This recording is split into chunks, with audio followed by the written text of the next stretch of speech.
Mango pastry खाने की वजह से सोको हॉस्पिटलाइज हो गई और ल्यूक ने कॉन्ट्रैक्ट साइन करने से मना कर दिया, जिसके कारण रंजन और हंसिका का दिमाग खराब हो गया था।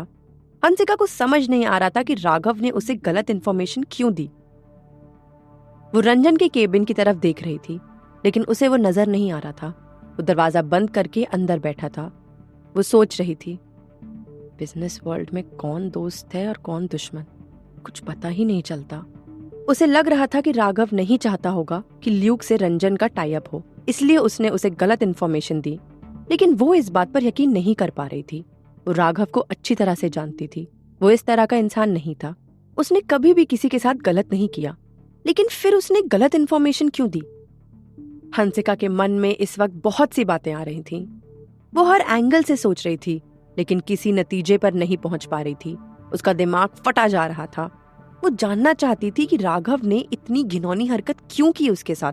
उसे इसके पीछे कोई बड़ी साजिश नजर आ रही थी, लेकिन उसे ये भी पता था कि भले ही ये किसी की साजिश ही क्यों ना हो, लापरवाही उसकी ही थी। उसे राघव की दी हुई इंफॉर्मेशन को एक बार क्रॉस चेक करना चाहिए था। उसकी लापरवाही की वजह से रंजन को बेइज्जत होना पड़ा था। उसे लग रहा था कि रंजन बहुत डिसअपॉइंटेड है, लेकिन फिर भी उसने अभी तक उसे फायर नहीं किया। अगर उसकी जगह ये गलती कोई और करता तो रंजन उसे कब का फायर कर देता।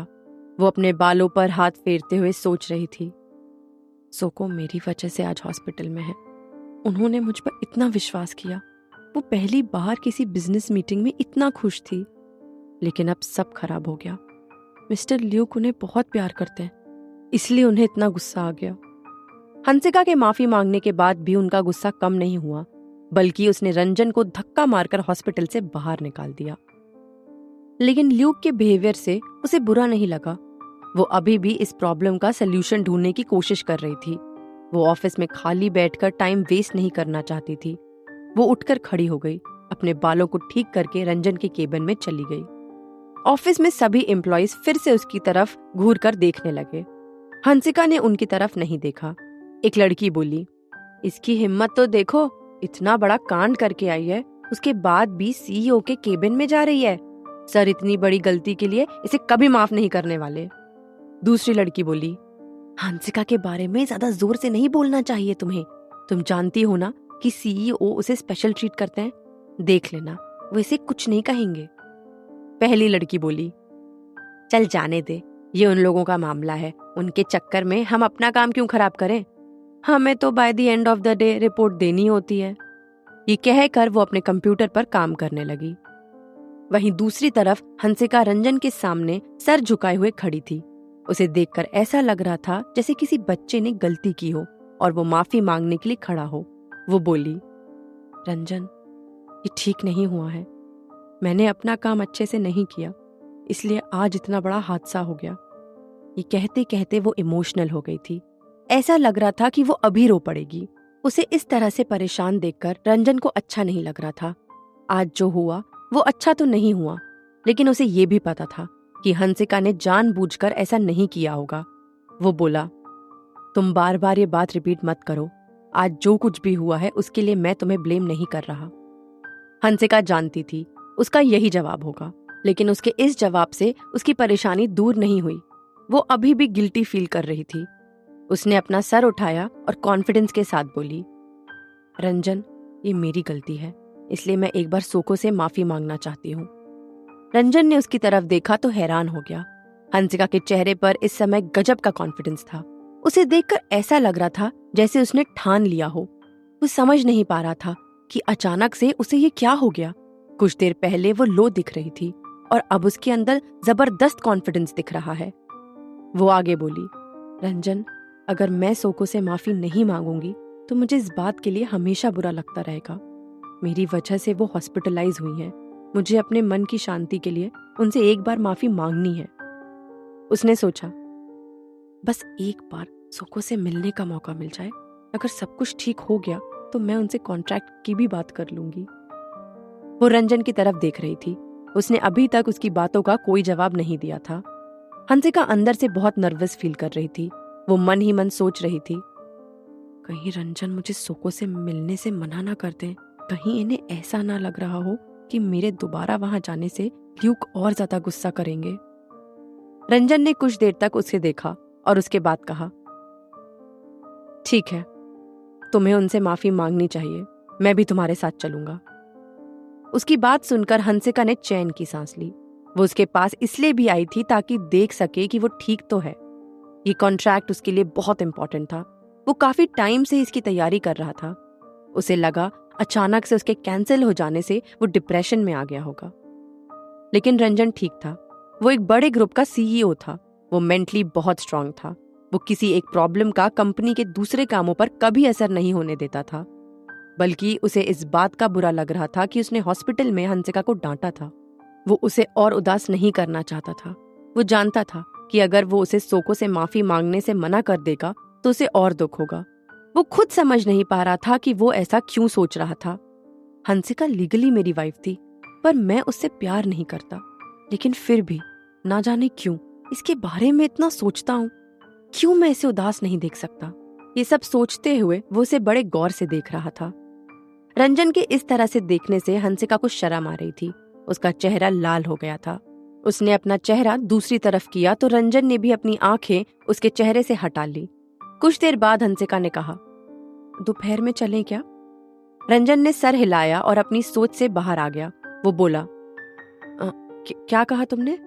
हंसिका ने कहा, दोपहर में चलें सोको के पास? रंजन ने कहा, नहीं, इतनी जल्दी करने की कोई जरूरत नहीं है। ल्यूक का गुस्सा थोड़ा कम हो जाए फिर चलेंगे। उसकी बात सुनकर हंसिका ने कहा, ठीक है, लेकिन मैं पहले जाऊंगी। वो रंजन का टेम्परामेंट जानती थी। उसे पता था कि अब अगर ल्यूक ने उसके साथ और बदतमीजी की तो वो बर्दाश्त नहीं करेगा। इससे बात और बिगड़ जाएगी और फिर वो सोको से कॉन्ट्रैक्ट की बात करने वाली थी जो रंजन के सामने नहीं कर सकती थी। उसकी बात सुनकर रंजन उसकी आंखों में देखकर बोला, तुम्हें इतनी जल्दी क्यों हो रही है जाने की? वो बोली, क्योंकि मैं सोको से अकेले में बात करना चाहती हूँ। हंसिका ने अपनी बात पूरी की ही थी कि अचानक से रंजन के दिमाग में एक सवाल आया। उसने हंसिका से पूछा, एक बात बताओ, तुम्हें ये कैसे पता चला कि सोको को आम पसंद है? ये सुनते ही हंसिका के चेहरे का रंग उतर गया। वो उसे ये नहीं बताना चाहती थी कि उसने ल्यूक के बारे में राघव से इंफॉर्मेशन ली थी, क्योंकि इससे वो उन दोनों के बारे में गलत सोच सकता था। वो उन दोनों पर शक करने लगता। हंसिका बोली, कहां से? क्या मतलब? इंटरनेट से पता चला था? क्यों, क्या हुआ? उसने बहुत हिम्मत करके झूठ तो बोल दिया था, लेकिन उसके दिल की धड़कन बढ़ गई थी। वो दोनों दोस्त की तरह रहते थे, लेकिन वो थी तो उसकी वाइफ, और उसने उससे प्रॉमिस भी किया था कि वो उसकी वाइफ की सारी जिम्मेदारी निभाएगी। इसलिए भी उसका राघव से दूर रहना जरूरी था।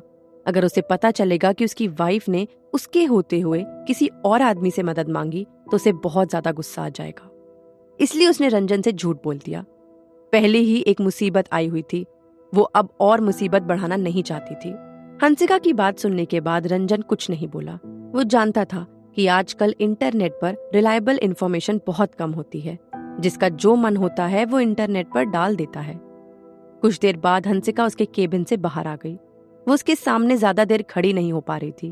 वो सोच रही थी, कंपनी के बाकी लोग रंजन के साथ घंटों मीटिंग कैसे कर लेते हैं? उसे बाहर आता देख वो दोनों लड़कियां फिर से बात करने लगी। पहली लड़की बोली, यार, इसे देखकर नहीं लग रहा है कि रंजन सर ने इसे कुछ कहा होगा। ये तो बिल्कुल नॉर्मल लग रही है। दूसरी लड़की ने कहा, हाँ यार, इसने जो ब्लंडर किया है, अगर वो किसी और ने किया होता तो अब तक उसे फायर कर दिया होता। सर ने इसे माफ कर दिया। इसका मतलब उन दोनों के रिलेशन बहुत अच्छे हैं। ये कहकर वो हंसने लगी। पहली लड़की बोली, यार, ये एवरेज सी दिखती है। पता नहीं इसने सर पर कैसा जादू किया है।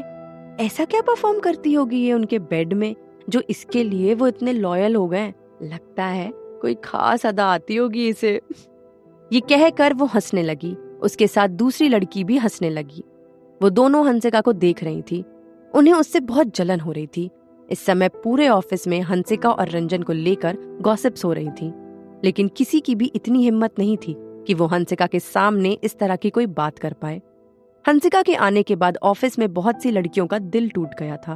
वो सब रंजन को अपने जाल में फंसाना चाहती थी। वो सब उससे ज्यादा स्मार्ट और ज्यादा एजुकेटेड थी।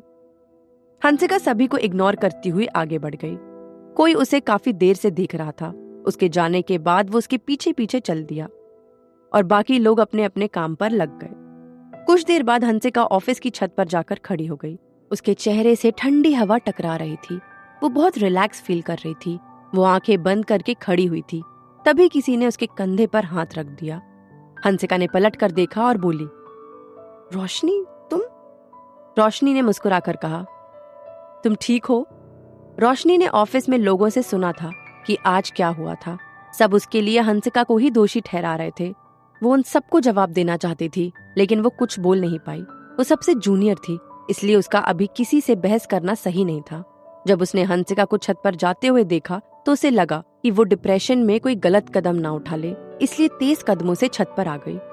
हंसिका ने कहा, मैं ठीक हूँ, लेकिन तुम ऊपर क्यों आ गई?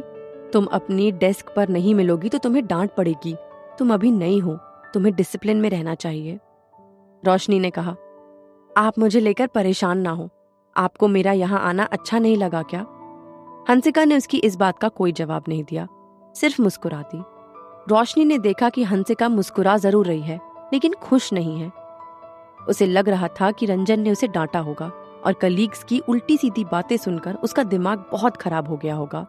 इसलिए वो उससे मिलने आ गई थी, ताकि वो छत पर कुछ उल्टा सीधा ना कर ले। क्या हंसिका सोको से मिलकर उन्हें कॉन्ट्रैक्ट साइन करने के लिए राजी कर लेगी? जानने के लिए सुनते रहिए Insta marriage, only on pocket FM।